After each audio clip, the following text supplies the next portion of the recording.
Hey y'all, you guys saw the issues we had with this, with the HK off-road tire carrier. Well, now I'm stuck with 12 holes in my hatch. They're about 3/8 to half inch.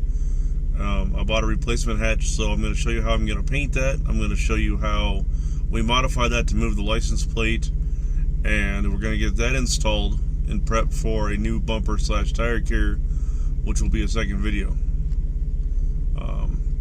Found a really cool one, very affordable. I actually wish I would have seen that before I saw the HK off-road tire carrier. But like I said, that'll be in another video following this one. It's kind of like two videos equal one setup. So let me get rolling on the hatch, and I'll show that to you guys as I go step by step. Hey y'all, first off I'm going to start off by saying sorry if I sound goofy, if I stumble. I'm just finally getting my voice back after having laryngitis. So let's start off where we left off. HK tire carrier did not work out.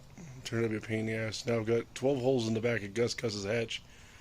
So I went to FN Jeep, which is like a local Jeep junkyard here in Colorado Springs. Picked up a replacement hatch.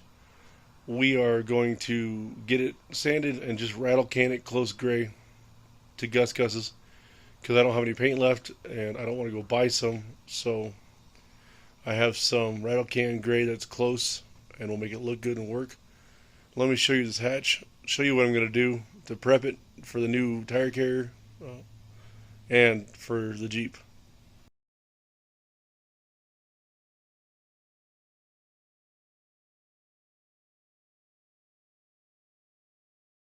So here's our replacement hatch. I started de-badging it. Ignore the marker marks. I'm going to show you guys that in here in a second. With the new bumper and tire carrier, the license plate is going to be blocked. So my goal is to offset the license plate like this. We're going to use some LED lights like I did on Gus Gus. We're going to put some license plate mounting brackets, kind of like how the factory used here, over here. And then it should be offset. Now I know you guys are going to say, well, you have holes in the bumper, etc., or in the hatch, like here, here, and here, and including this one that's got RTV or glue on it. But I'm just going to put pop rivets in it and seal those holes. And then when I break these off and pull them out, we will come up with something. So the other issue I have, and I just noticed this hatch has a slight dent, like they backed into something here. So we're going to pull the handle, we're going to flatten the metal out so the handle sits flush. We're going to take whatever parts we need off Gus's hatch and make this one look and work accordingly. So here is, let me show you where I'm at. I marked an inch off the side to get it straight off of here. I'm not worried about level side to side, even though they both work out to roughly 5 inches off the top up here. I'll drill these holes out here. You guys can see it here, here, and here to get our mounting holes for the license plate. And I'm going to go to 4 screws so it doesn't rattle going down the road. And let me get the pilot holes drilled and I'll show you guys what I'm doing.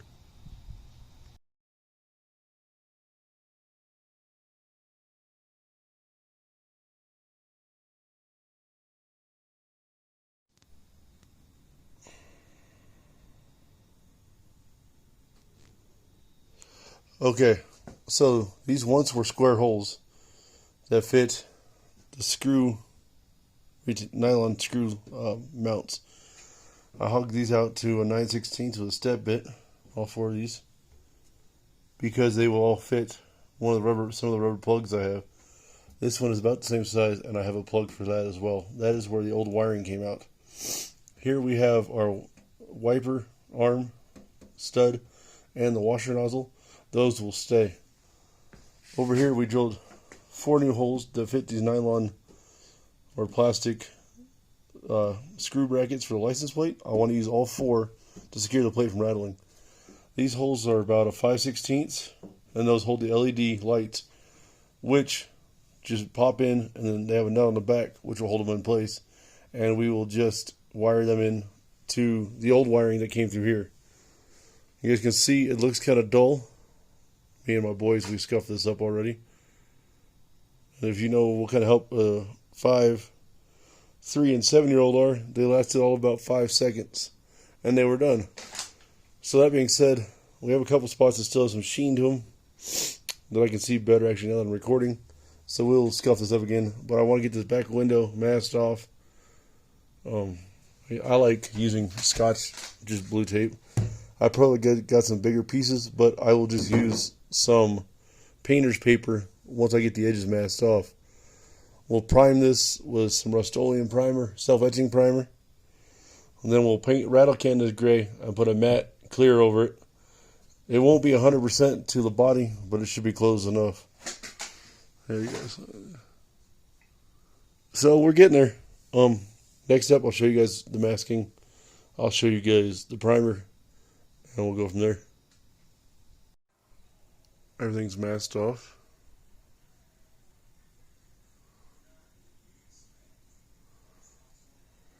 Cut along the seal line, press tight. I'm not going to worry about these. I thought about taping them, but it'll just be a pain in the butt. So we'll do a final scuff because you can still see some of the shiny parts in here. And then once I get it scuffed again and make sure it's all good, I'll wipe it down, probably with a tack cloth or even a slightly wet cloth, and then we'll prime it.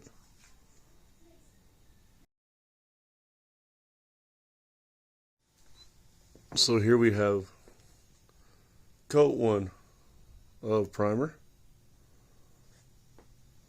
It's alright if you see some of the factory color or the paint underneath through, if you guys just scuffed it. It's light coats is the key, so that way it dries properly and you guys can get a second coat on it. I'm going to do probably 2 coats of primer and then put a couple coats of color down tomorrow. So, as most of my videos, this video takes place over a couple days because of my schedule. So one of the things I've learned about painting is when you do body, like painting a panel, painting a piece of anything, you always want to start off the body, or off, well in this case the hatch, and go to where it ends on that side. And you could do it both ways, but you want to make sure you don't end on the panel, or else you end up with overlapping streaks. Now when you get to an area like this, it's a little harder. You can try your best to go a single round or a single spray, but like, so we can do this in one spray. Sorry guys, I'm trying to, you kind of want to go. Now this can says to stay about 10 to 16 inches off the panel you're painting.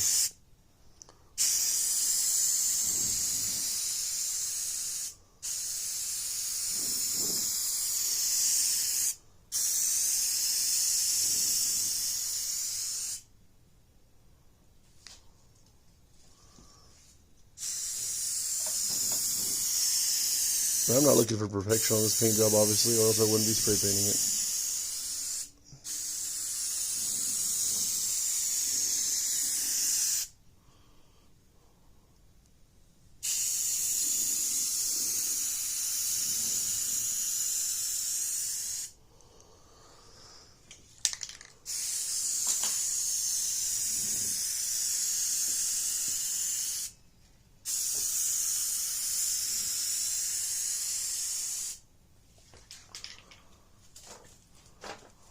Give it a couple more minutes.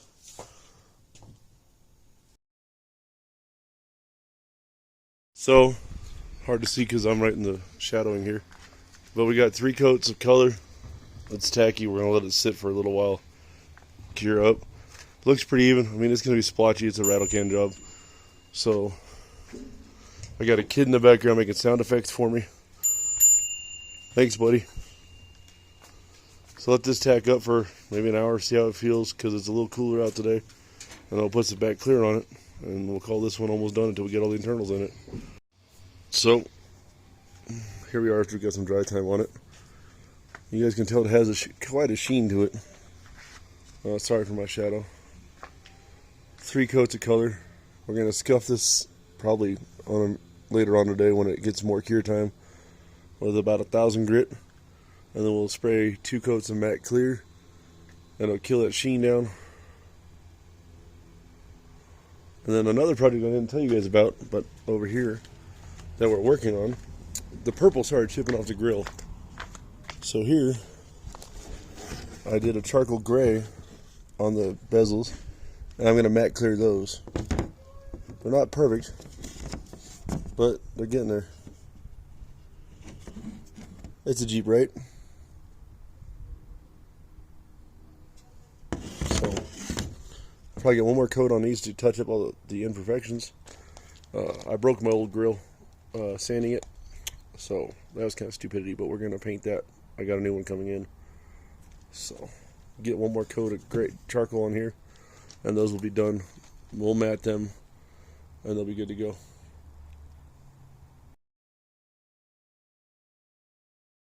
Consider this a major whoops.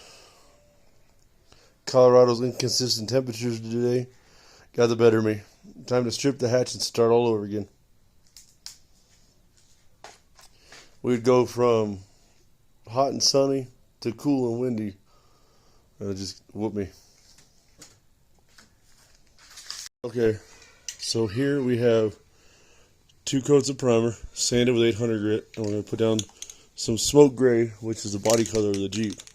So once I told you guys last night, we just start and gently overlap. You want 10 to 16 inches away from the body according to Rust-Oleum.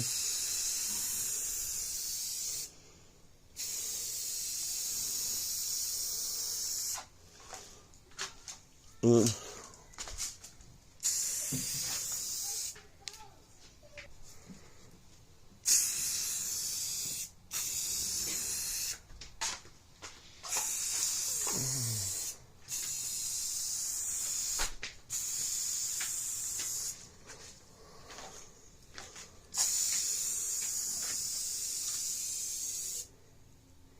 you guys can see the difference between the primer and the actual smoke gray.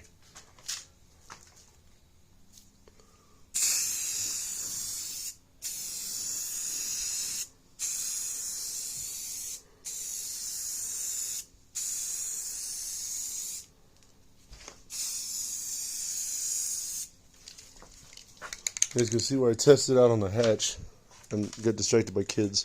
So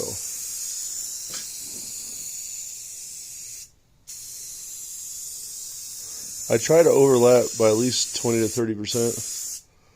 Because that's what you don't want to do, is what I just did right there. Because whatever blank space you leave now, you could fill in with another pass gently.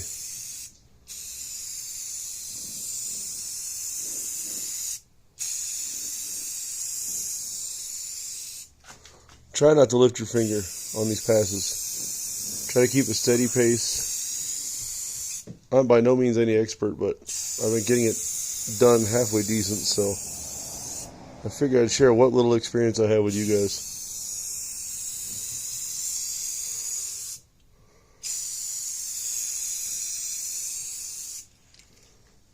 And this isn't going to be perfect. It's a rattle can, y'all. I'm trying to make it at least look halfway decent, though.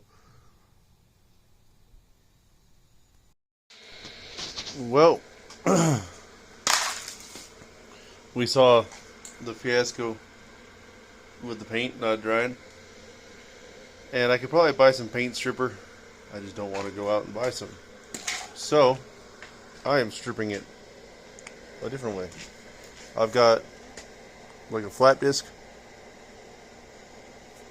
on an angle grinder. I'm just going to town stripping all the messed up paint off.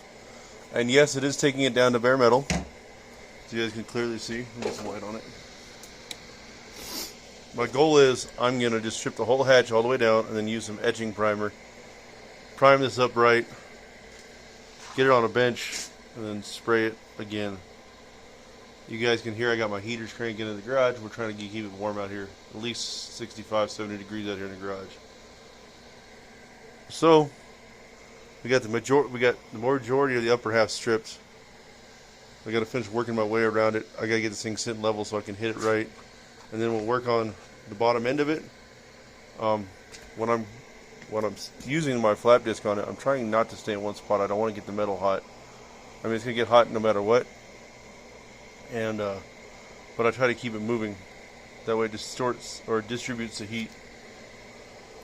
So, also, once you get it bare metal, you try not to touch it with your bare hands. The oils in your hands will create rust spots. Hopefully today we get it warmed up enough in the garage and we can get it primed at least so it won't rust. That's the game plan. I'm about 15 minutes so far into just taking what I have off. The hard part's going to be working around the seals here. I don't want to damage them, so I'll keep you guys posted. So we're mixing tactics here. I used some paint stripper because it was just moving too slow with the flap disc for such a big area. Got it down almost all the way. I'm going to do some scraping and some final cleanup, wipe it down, see where we're at, and then we might still hit it over again with the flap disc. But so far, making a good dent. Get this down to bare metal. We'll prime it and probably let it sit a couple days. I'm not messing around with this paint in this cold weather. We stripped it. I washed it down with some wet rags. You can do some mineral spirits if you choose to. I just didn't have any. Letting it sit out here in the sun for a while. It's 60 degrees today, so it should be fairly decent. 2 coats, about 5 minutes between each coat. Now it'll sit for a couple days until I get more time. I used a Rust-Oleum etching primer. And y'all gonna see my shadow. Sorry about that. See the rough hatches. We're gonna hit that with full 100. After a couple days of sitting, we'll get it back to gray again. To you guys watching the video, it'll be all the same video. So I just want to give you guys a time lapse of what I'm doing so you can understand how we did it.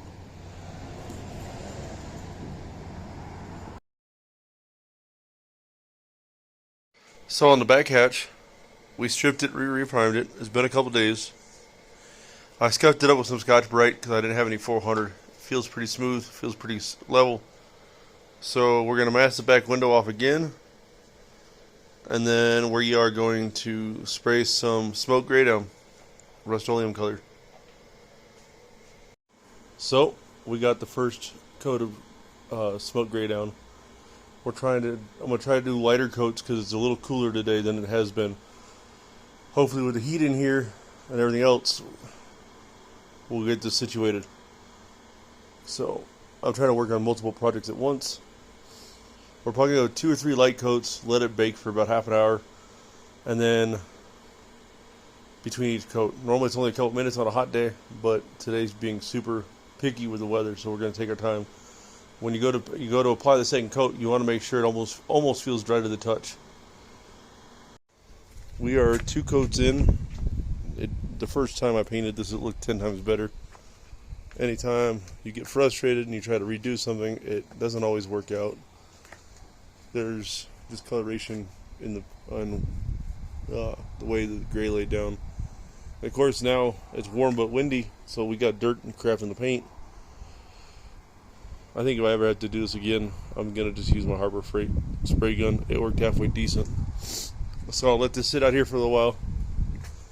Let it pretty much almost dry, and then we'll do the third and final coat. And then that'll sit a couple days, and then we will clear coat and sand it down. We're just going to do a matte clear so it kind of matches the body of the Jeep. And here soon, you guys, there will be another project, and we will be introducing it. So final gray. Didn't turn out half bad. We're going to let this sit in the sun until it's just tacky. And then I'm going to put it in the garage and let it sit in a heated garage. Well, sort of heated. I got heaters going like crazy in there to make sure it stays warm. So that way this can bake in the garage for a little while. Kind of just stay temperature appropriate. I ended up just cheating and using just tape all over the whole window instead of paper like I usually do. So this will sit at least overnight. We'll see how it feels tomorrow. Well, then we'll sand it with some 800. Try and get the imperfections out of it as best I can. Then we'll wipe it all down, and then we'll apply 2 coats of matte clear, maybe 3, and it should be ready to go on the Jeep. We got to swap the door handle and all the crap over, you know, wiper motor, etc. over. I got to swap the latch because this latch was messed up. Slowly getting there.